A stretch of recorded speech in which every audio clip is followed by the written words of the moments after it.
BNP কি বাংলা শব্দ?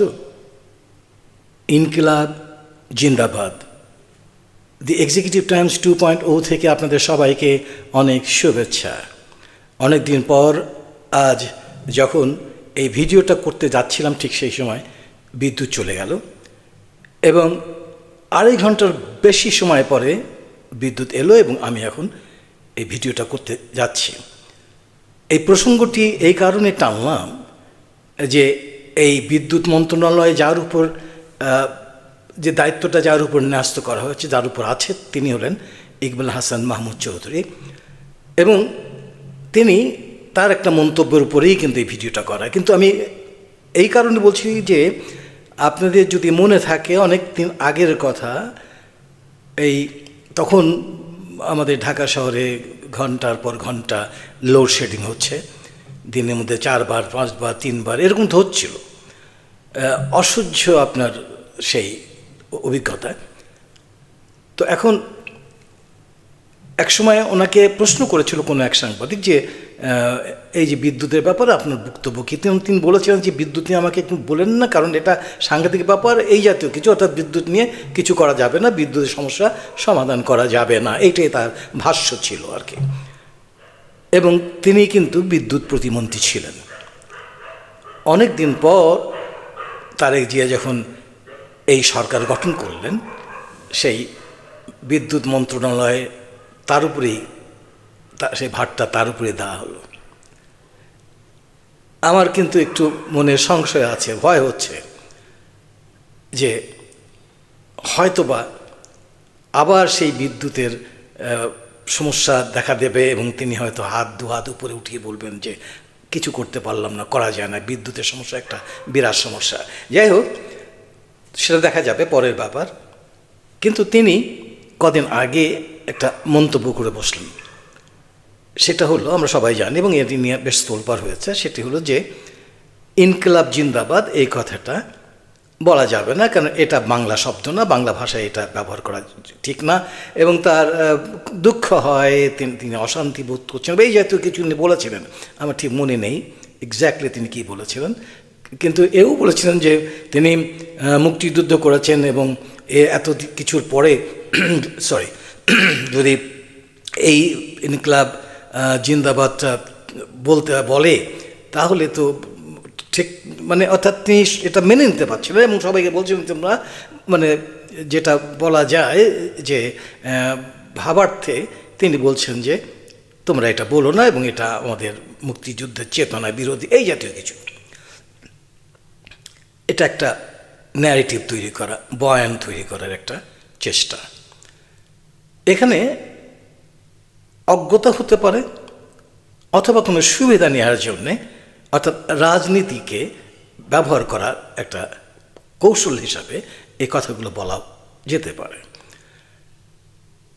এই যে রাজনীতিটা এমন একটা বিষয়, এটার কিন্তু ঠিক আমি ইকবাল সাহেবকে আমি দোষ দেব না, কারণ যিনি রাজনীতি করবেন তাকে কিন্তু এই জাতীয় বিষয়ে মানে একটু অসুবিধায় পড়তে হয়। অর্থাৎ সুযোগ, রাজনীতি এমন একটা বিষয় যে সুযোগ পেলেই যে কোনো ব্যাপারে নাক গলায় এবং এখন এক রাজনীতিবিদের পক্ষে নাকটাকে কতক্ষণ পর্যন্ত তিনি ধরে রাখবেন, তাকে টানতে থাকবে যে একটা বিষয়ের মধ্যে তুমি ঢুকিয়ে দাও রাজনীতিটাকে।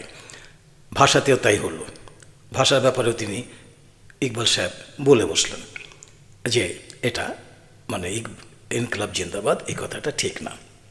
এখন এই ভাষা নিয়ে আমাকে একটু দু একটা কথা বলতে হবে, যেহেতু এটা নিয়ে লেখাপড়া করেছি আমি। যে ভাষা কিন্তু একটা জীবন্ত ব্যাপার, এটা মানে আমি একটু পরেই আমার একটা লেখা আমি পড়ব, অল্প কিছু অংশ হয়তো পড়ব, সেখানে সব কিছু আমি বলেছি, বেশ অনেক আগের লেখা। তো তার আগে একটা জিনিস বলে রাখি যে ভাষা পৃথিবীতে, ভাষা একটা বিবর্তনের মধ্যে দিয়ে আসে, অর্থাৎ আজ থেকে 100 বছর আগে যে কোনো ভাষাই হোক না কেন, যেটা ছিল ঠিক হুবহু সেই ভাষাটাই থাকে না, অর্থাৎ পরিবর্তন হয়, পরিবর্তনশীল ভাষা। এবং ভাষা সমৃদ্ধি আসে যখন সে অন্য ভাষা থেকে গ্রহণ করে নেয়। আর পরিবর্তনটা বিশেষ করে দেখা যায় ওই উচ্চারণে। আমি এর মাঝখানে একটু বলে রাখি যে আমাদের 100 বছর আগে বা তারও আগে যেভাবে আমরা উচ্চারণ করতাম শব্দগুলো, সেটা অনেক পরিবর্তন ঘটে গেছে। আমরা নিশ্চয়ই আপনাদের মনে আছে যে কিছুদিন আগেও এমন ইত্তেফাকে ওটা আমরা সাধু ভাষা ব্যবহার করতাম, কোরিয়া যাইয়া ইত্যাদি আমরা বলতাম, এবং সেটা অপিনিহিতির কারণে সেটা কোরিয়া থেকে কইরা, সেখান থেকে করে হয়ে গেছে। এবং এই যেহেতু আরও অনেক মানে শব্দ বা উদাহরণ আমরা দিতে পারবো, যেটা সব ভাষাকে ভাষা যে পরিবর্তনশীল সেটার প্রমাণটা পাওয়া যায়। আর তাছাড়া ভাষা নিজেকে সমৃদ্ধ করার জন্য বিভিন্ন সোর্স থেকে সে গ্রহণ করে। আমরা যদি এই ইংরেজি ভাষার কথা যদি বলি, আমরা জানি যে এটা ইংরেজি ভাষাটা কিন্তু আসলে এটা ওই যে ফ্রেঞ্চ থেকে আমরা জানি যে আসলে প্রথমে অ্যাংলো স্যাক্সন, অর্থাৎ অ্যাংলো স্যাক্সন জুস যারা আসে আপনার বিলাতে, তাদের ওখান থেকে অ্যাংলো স্যাক্সন মানে ওই কিছুটা জার্মানির, লো জার্মানির যেটা ভাষা সেটা তারা ব্যবহার করে, এবং সেটা আস্তে আস্তে ওই ফ্রেঞ্চের সঙ্গে, অর্থাৎ নরমান রাজা যখন আসেন দখল করেন এই ইউকেটা অর্থাৎ বিলাতকে, তারপরে ওই নরমান্ডির যে ফ্রেঞ্চটা তার সঙ্গে ওই আদান প্রদান হয় ইংরেজির, এবং বরোয়িং অর্থাৎ ধার করা শুরু করে অসংখ্য শব্দ। আমরা মোর দেন 60% শব্দই ফ্রেঞ্চ থেকে নাও ইংরেজিতে। এবং মজা হলো যে ফ্রেঞ্চ আবার সেই 80%-এর মতো আশেপাশে সেটাও মানে ল্যাটিন থেকে নেয়া। এইভাবে ভাষা কিন্তু সমৃদ্ধ হয়। এবং আমাদের বাংলা ভাষায় যদি আমরা দেখি, অনেক অনেক শব্দ আমরা বহু জায়গা থেকে নিয়েছি, ইংরেজি, আরবি, বিভিন্ন জায়গাতে আমরা নিয়েছি। আমরা কিন্তু আমাদের উচ্চারণটা আমরা লক্ষ্য করতে হবে। যেমন চেয়ার, টেবিল, এগুলো চেয়ার, টেবিল এগুলো ইংরেজি শব্দ, কিন্তু আমরা চেয়ার, টেবিল বলা শুরু করি। যেমন শার্ট, এটা হচ্ছে ইংরেজি শব্দ, আমরা শার্ট বলি। আপনি কী শার্ট পরেছেন? তো এইগুলো এখন আমরা যদি মানে এটা বলছি, এখন কেউ যদি বলে যে ভাই আপনি কি শার্ট কথাটা বলছেন, যে এটা কি বাংলা শব্দ? উচ্চারণগত একটা বিষয় রয়ে যায়। সেই ক্ষেত্রে ভাষার কিন্তু আমরা দেখি যে একটা মানে গ্রহণ করে সেই শব্দটা এবং নিজের করে আত্মীকরণ, অর্থাৎ নিজের হয়ে যায়, বেঙ্গলিসাইজড হয়ে গেছে। অর্থাৎ ইংরেজি থেকে বিভিন্ন সোর্স থেকে নেওয়ার পরে বেঙ্গলিসাইজ হচ্ছে, বাংলা ভাষায় রূপান্তরিত হচ্ছে সেটা। এবং সেখানে যে পার্থক্য থাকে যেটা চোখে পড়বে, সেটা উচ্চারণে, বেশিরভাগ ক্ষেত্রে উচ্চারণে। তাছাড়া অর্থেরও কিছু মানে সমস্যা হতে পারে, অর্থেরও কিছু পরিবর্তন হতে পারে। আমরা জানি যে বিভিন্ন দেশে বিভিন্ন ভাষায় অর্থের কিন্তু মানে যুগের বিবর্তনে অর্থের পরিবর্তন হয়। আমরা একই শব্দ হতো যেটা 10 বছর 50 বছর আগে ছিল, সেটাও এখন ব্যবহার হচ্ছে, কিন্তু সেটা যদি এটা খারাপ অর্থে ব্যবহার, মন্দ অর্থে যদি ব্যবহার হতো, সেটা এখন হয়তো ভালো অর্থে হচ্ছে, অর্থাৎ এটা আমরা অ্যামিলিওরেশন বলি। অথবা আগে যদি খারাপ অর্থে বা ভালো অর্থে ব্যবহার হতো, সেটা আস্তে আস্তে খারাপ অর্থে হচ্ছে, ওটা ডিজেনারেশন বলি আর কি। এমন একটা উদাহরণস্বরূপ বলা যায়, শেক্সপিয়ারের সময় ফন্ট, যে FOND ফন্ট শব্দটা, এর অর্থ ছিল ফুলিশ, এবং সেটা কিন্তু আস্তে আস্তে ভালো হয়ে অ্যামিলিওরেশন হয়ে আজকে আমরা জানি ফন্টটা হচ্ছে অ্যাফেকশনেট, এই জাতীয় কিছু, লাভিং, এই শব্দ অর্থ ভালো অর্থে এটা ব্যবহার করা হয়। তো এখন আমরা কিন্তু স্পষ্ট যে আমাদের কাছে যে এই যে শব্দটা আমরা ব্যবহার করি, যেমন বাংলা ভাষাভাষী মানুষ যারা আমরা যে শব্দগুলো আমাদের দৈনন্দিন জীবনে ব্যবহার করছি, বিভিন্ন কাজে, অফিস আদালতে ব্যবহার করছি, আমাদের সামাজিক যোগাযোগ মাধ্যমে আমরা ব্যবহার করছি, এগুলো সবই কিন্তু বাংলা ভাষার বিষয়। এখানে কোথায় থেকে আসে, কীভাবে এসছে, এই জিনিসটা টানা যায় না। টানা যায় একটা উপায় টানা যায়, একটা সেটা হচ্ছে রাজনৈতিক উপায়, রাজনৈতিক উদ্দেশ্য সাধন করার জন্যে করা যেতে পারে। এবং এই জাতীয় অনেক বয়ান কিন্তু অনেকে সৃষ্টি করেছে বাংলাদেশে, আমরা দেখেছি। বয়ান সৃষ্টি করার কারণে আমরা দেখেছি আমাদের বর্তমান যে মানে সরকার, সে সরকারের উপদেষ্টা পদে, মানে প্রতিমন্ত্রী পদে উপদেষ্টা হয়েছেন এই জাতীয় বয়ান করার পরে। শুধু লাভ হয়, বয়ান করলে যে লাভ হয় না তা না, ব্যক্তিগত লাভটা হয়, কিন্তু সেখানে দেখতে হবে যে বয়ান তৈরি করার পেছনে মানে তার যুক্তিটা কত। যে ভদ্রের কথা আমি বললাম, তার মানে আপনার অবাক হওয়ার ব্যাপার, আমি তার 2-1টা কথা শুনেছি, কিন্তু এই বয়ান তৈরি করার পেছনে কিন্তু যাদের বড় ভূমিকা আছে, তারা হলো এই যে মিডিয়া হাউসগুলো অর্থাৎ বিভিন্ন টেলিভিশন চ্যানেল ইত্যাদি তারা বিভিন্ন টক শোতে নিয়ে আসে ওই সমস্ত লোকদেরকে ওই বয়ানগুলো তৈরি করার জন্য একটা ক্ষেত্র তৈরি করে দেয় এবং সেখানে বয়ানটা চলতে থাকে এবং আস্তে আস্তে সেগুলো মানুষ অনেকে নিচ্ছে এবং একটি কথা বারবার বলার ফলে সেটা নিয়ে যাচ্ছে, কিন্তু তার বিপরীতে যে বয়ান হতে পারে সেটা কিন্তু তারা ডাকছে না, সেই জাতীয় লোককে নিচ্ছে না। তো এখন এই ভদ্রলোককে আমি একটা জাস্ট ছোট্ট একটা কথা বললাম, তারপরে অবশ্য তার আর ওই ইউটিউব বা ওই যে টক শো এগুলো আমি দেখি না। তিনি বলছেন যে আমি I can remember exactly what is side, কিন্তু এই ধরনের কথা যে আইনের বাইরে গিয়ে যদি কোনো কাজ হয় দ্যাট ইজ সেলফ ইজ বেআইনি। I think I am right, মানে এই কথাটা বলছেন উনি যে এটা আইনের বাইরে যে কোনো কাজ করলে সেটা দ্যাট ইজ সেলফ ইজ বেআইনি। এটা মানে এই যে জেনারেশনটা হলো এটার পেছনে একটু চিন্তা করতে হবে।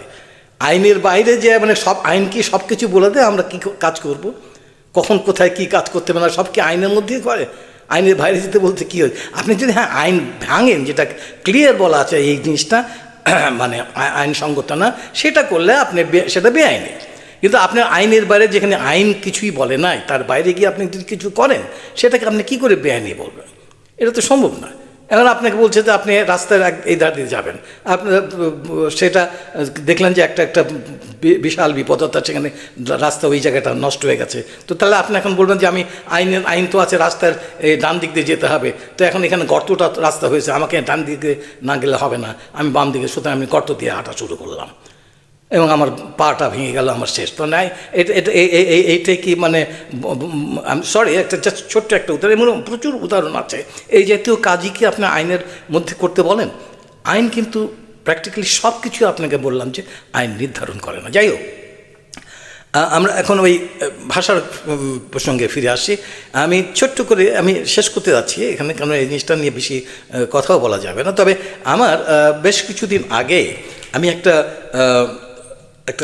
লেখা লিখেছিলাম এবং এই লেখাটা ছিল প্রকাশ পেয়েছিল ইত্তেফাকে, দৈনিক ইত্তেফাকে, এবং এটা প্রকাশ পেয়েছিল 6ই এপ্রিল 2015 সালে।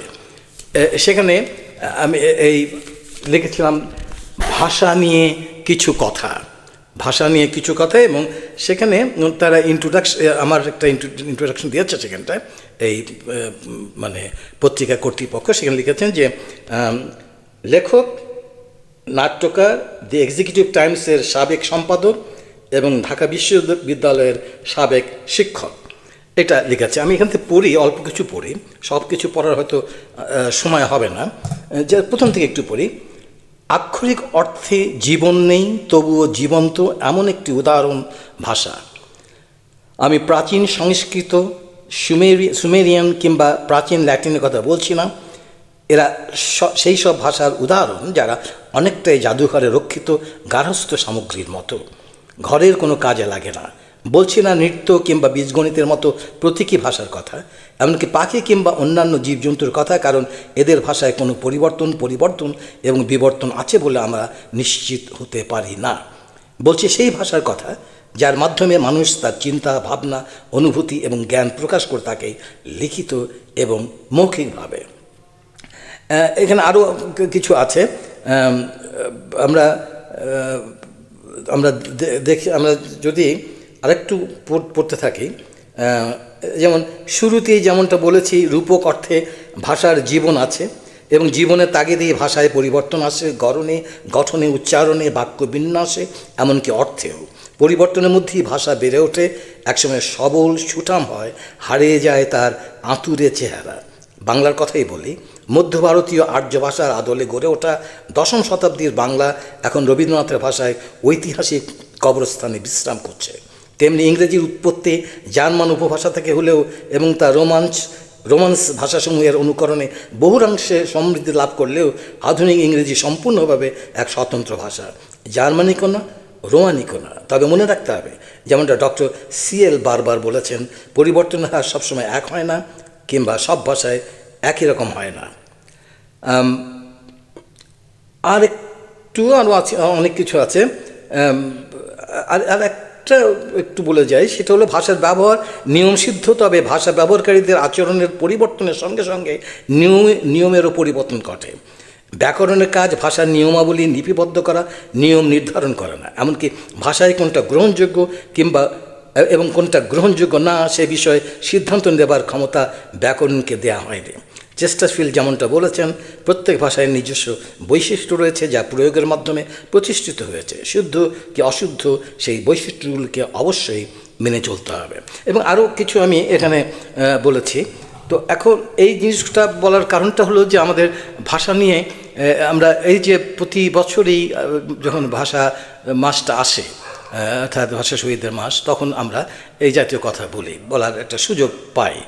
তো একটু আগে যেটা আমি বললাম যে আসলে এই যে আমরা ইনকিলাব জিন্দাবাদ যে কথাটি, এটা বাংলা, এটা যদি আমরা বাংলা ভাষাভাষীর লোক আমরা ব্যবহার করছি, সেটা বাংলা হয়ে গেছে। আরেকটা জিনিস মনে রাখতে আমি একটু বললাম যে যেমন ইংরেজির বিভিন্ন শব্দ আমরা গ্রহণ করছি, সেটা উচ্চারণে কিন্তু বেশ তফাৎ আছে, আমরা লক্ষ্য করেছি। একটু আগে বললাম আমরা মানে শার্টকে শার্ট বলি না, আমরা শার্ট বলি, শার্ট বা শার্ট এরকম বলি। তো শার্ট প্যান্ট ইত্যাদি এইভাবে কথা বলি। দেখুন এই জিনিসগুলো আমাদের মনে রাখতে হবে, এবং সেটা বাংলা। আমরা যদি কেউ বলে যে এই ভাই আপনি যে এই শার্ট করতেছেন, এটা তো ইংরেজি ভাষা, এটা বাংলা হলো কী করে? তো এটা তো কেউ মেনে নেব না। তো তেমনি ইনক্লাব কথাটা আমাদের আরেকটা জিনিস মানতে হবে, ইনক্লাব এটা কিন্তু আরবির থেকে এসছে, এবং এখানে ইনক্লাবের কাফ যেটা, এটা এপিগ্লটিস থেকে, এপিগ্লটাল সাউন্ড এটা, অর্থাৎ এখানে মানে অ্যাডামস অ্যাপল এই জায়গা থেকে শব্দটা ক ক ক শব্দটা আসে আর কি। তো এপিগ্লটাল সাউন্ড এখানটা আসে, সেজন্য কিন্তু আমরা কিন্তু এইভাবে আমরা ইনক্লাব এইভাবে বলতে পারি না, বলি না, কিন্তু আমাদের এই সাউন্ডটা আমাদের বাংলা ভাষায় নেই। এবং আমরা জানি যে এইটা কিন্তু আবার ওই ইজিপ্ট অর্থাৎ মিশরে, এমনকি লিবিয়াতেও এখানটাও এই কটাকে ওই মানে সহজ করে আবার গ বলে আর কি, যেমন গাদ্দাফিটা গাদ্দাফি হয়ে গেছে আর কি। তো যাই হোক, তো গুমা, যেমন জুমাটাকে গুমা অনেকে বলে। তো এই জিনিসগুলো কিন্তু আমাদের মনে রাখতে হবে, অর্থাৎ এই শব্দ নিয়ে, ভাষা নিয়ে কিন্তু আমরা মানে এইভাবে রাজনীতি আমরা করব না, কারণ তাতে রাজনীতিরও লাভ হয় না, ভাষারও লাভ হয় না। মাঝখান থেকে আমরা যারা শুনি মানে মানুষের কথা, আমরা বিভ্রান্ত হই আর কি, হয়ে যাই। তো যাই হোক, ইকবাল হাসান মাহমুদকে আমি বলবো যে আপনি দয়া করে আপনার যে মন্ত্রণালয়ে আপনার উপর ভারটা দেওয়া হচ্ছে সেদিকে আপনি নজর দেন, অর্থাৎ বিদ্যুতের যেন এই মানে যে বিভ্রাট, সেই বিভ্রাট যেন আবার না শুরু হয়। আজকে তো যেটা বললাম ব্যক্তিগত অভিজ্ঞতা থেকে, যে এখানে 2.5 ঘন্টার উপরে বিদ্যুৎবিহীন অবস্থায় ছিলাম। আশা করি ভবিষ্যতে বিদ্যুতের অন্তত উন্নতি না হোক, যে অবস্থা আছে সেখান থেকে অবনতি যাতে না হয়। আবারও দেখা হবে।